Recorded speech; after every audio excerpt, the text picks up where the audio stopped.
Welcome to the Chronic Pleasure Podcast. My name is Karen Laurie, and here we talk about all things that create pleasure and some of the things that might get in the way of you having pleasure. I got a question from somebody that I've known my whole life almost. I met her in Bluebirds, which is before either it was preschool or before preschool. We were Bluebirds together.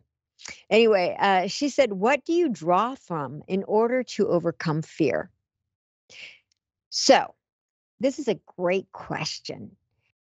I don't have any fear anymore, but boy, did I have a lot of fear. I used to have panic attacks. I used to have so much anxiety. My hands would sweat. I'd be shaking. I couldn't see straight because I had so much anxiety.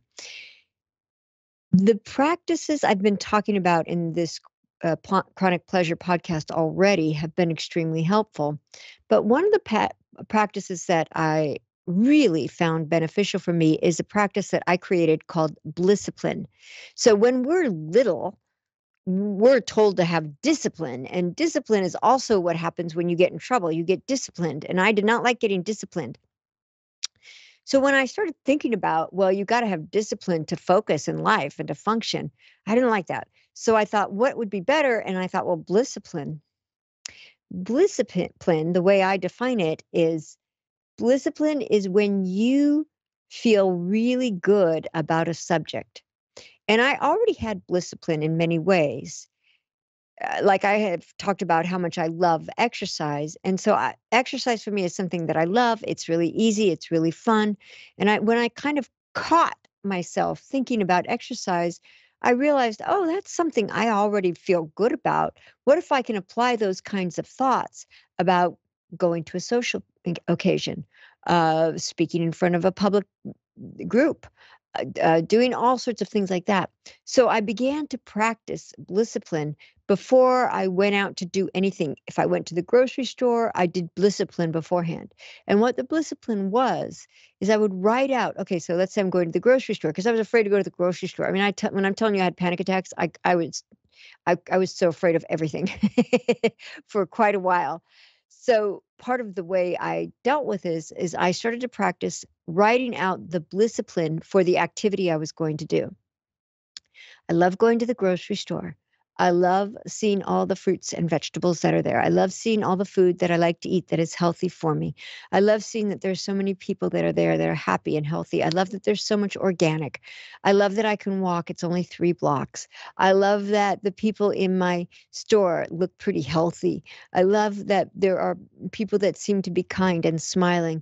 I love that there's lots of little kids at the store. I love seeing the little kids, and I love seeing them having a good time. I love seeing the mothers that are with their kids or the dads. I love seeing that there's lots of kind people. I can see it in their eyes. So I would do that before I left the house. And then I would walk the 3 blocks and I'd go into the store. And now that's what I'm looking for. That's what I'm seeing. Now I'm in the store and I'm seeing all the beautiful fruits and vegetables. I'm seeing all the food that I like. I'm seeing beautiful people that look healthy and happy. I'm seeing how there's so much organic food that I love. I'm seeing the mothers and the children and the fathers and the kids and all these different things. And I began to enjoy going to the grocery store. I began to hear that they usually played really good music that was danceable. So I started to dance in the aisles. I started to dance with my shopping cart. And then sometimes in the aisles, somebody would see me dancing and they'd laugh and they'd put out their arms. And next thing I know, I'm couple dancing in the aisle at the grocery store, and I would be having a great time. And then the song would end, and they'd kind of thank me, and I'd say thank you so much. And we both go on our own way, but we both have this big smile on our face. And it started to shift that I didn't have to be in that state of fear, because before I went there, I had used Blissipline so that the going there became a fun adventure. So I don't try to stop fear. If I were already having fear, that's too late. You have to start fear before it crops up. You start practicing Blissipline or appreciation or something like that, so much so before you go do the next thing, that the fear has no room to show up. Every emotion is at a different vibration. Fear is at a very low vibration. If you're in this vibration of Blissipline or of appreciation or fun, You just can't even see the vibrations below that. You are at this higher vibration, and your vibration becomes um, more dominant, especially if you practice it on a consistent basis. If there's something that you're wanting to do or something you're wanting to experience that you're afraid of, if you practice writing Blissipline over and over and over again until it becomes something that's part of how you think about that subject will change. And when in your mind, when you have changed your perspective on a particular subject, the subject itself has the capacity to shift for you. So the more that you can practice focusing on the things that lift you up and lighten you, focusing on the thoughts that you do want to marry, focusing on the energy that feels incredible and that you appreciate, the more you'll actually start to be able to be at a different vibration than fear. And fear can't get up there. If you can keep yourself here in this higher vibration, fear doesn't occur. That's what's happened for me. I've been practicing being in this state of connection with my spirit, connection with the divine, connection with unconditional love for so long that I don't get afraid. Well, I get afraid maybe every once in a while, but it's for like 3 seconds and then it's gone. But I don't really get much fear at all. It's hardly like it's nothing. Sometimes, most of the time, I'm so steadily going up, up, up, up, up, better and better and better and better that nothing bothers me. And so that grace that we all are capable of. If I can do it, I know you can do it. I did not come from being able to do this automatically. This was something I had to practice. And it's just like practicing an instrument or practicing dance or practicing a new language. When you practice it, you get better and better at it. And the more you practice it, the more you get better at it. And so I would practice doing Blissipline about anything that I was going to do or that I wanted to do. So even, let's say, because I've written 3 books, I've done, I do keynote speaking, I coach people. Before I did each of those things, before I embarked on the process of each of those things, I started practicing Blissipline about that. So let's say it's about writing a book. Ooh, I really love that process of writing. It feels like I'm just receiving. It feels like I have a connection. It feels like I'm full of pleasure. It feels really easy. It feels really effortless. It feels like I'm in flow. It feels like I love writing. It feels like the most joyful, beautiful experience. It feels like communion. It feels like I'm gifted with the answers and gifted with the things that I want to express. It feels like I don't have to work at it. It's like a receiving of it. It feels like I'm receiving and I'm almost transcribing. Gosh, I love that feeling of writing. And I wrote this for maybe 2 or 3 weeks before I actually started writing my first book. And then every time I've written any other book, I do that. And the practice has been so consistent and steady for me that when I think about writing, I can't wait to write. It's like, it's really easy. So you can't, if you're feeling fear in the moment, the best thing to do is get out of the situation, do something neutral, like take a nap, take a bath, go take a shower, have some kind of sexual pleasure or some massage or something that makes you feel good, and then get into a new perspective where you feel better. And that fear, if you raise your vibration and then you look at that same thing that caused fear, it won't be as scary anymore.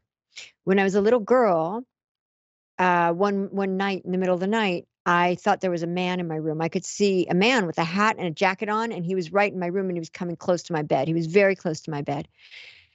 So I started screaming, and my mom comes in and she turns on the light in the bedroom. And she said, "Honey, what's going on?" And I said, "There's a man in my room," and I'm not even looking. And I'm pointing to the man in my room. And she kind of laughed and she said, "Just look over there." I was little. I was pretty little. And I looked over, and on the chair was my jacket covering the back of the chair, and the hat was on the corner of the chair. My hat, not a man's hat. And when I saw that, I realized that in the dark, it was really scary. But when the lights came on, it wasn't scary at all. And my mom came and, tucked me back in bed and said, "Go to sleep." And I turned off the light. And I did go back to sleep. And putting yourself into a state of appreciation or blissipline before you go do something that's supposedly scary or think about something that evokes fear. If you put that into practice before you do it, you've turned on the light so that when you're looking at that thing that did scare you, it no longer does. And now you have the capacity to have insights and clarity and wisdom about that subject in a way that gives you the kind of freedom that you really want. Now you can walk around through the world with impunity and with liberation and that freedom because nothing really scares you.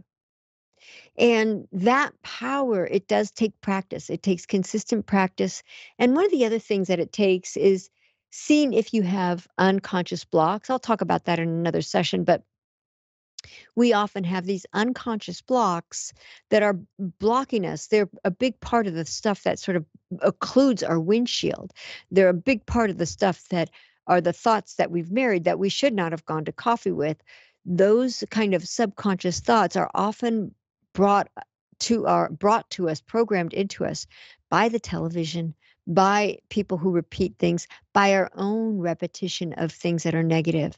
So I'm really good at helping people let go of those unconscious blocks.